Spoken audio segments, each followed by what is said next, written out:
আসসালামু আলাইকুম ভিউয়ার্স, এগুলো মূলত হিংচে দিয়ে ধরা হয়।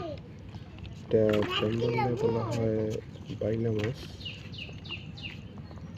এই যে দেখুন, তাজ আছে অনেকগুলা, সেটাতে এখন আলাদা করতেছে আর কি। এই আরো আছে ছোট ছোট কি মারা গেছে। আর এটা পটকা মাছ।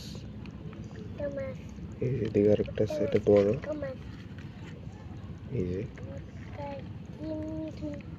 মোটামুটি দুইটা প্রায় সেম সাইজের বল দুইটা। দিকে আরো আছে ছোট ছোট শিঙি মাছ আছে। এই একটা টাকি মাছ আছে। আমি খালি হাত ধরতেছি। তারপর এগুলো হচ্ছে কাঁকড়া, দেখা পারে।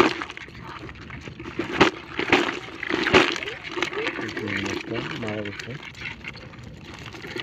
সেই মাছটা অনেক বড়। এই যে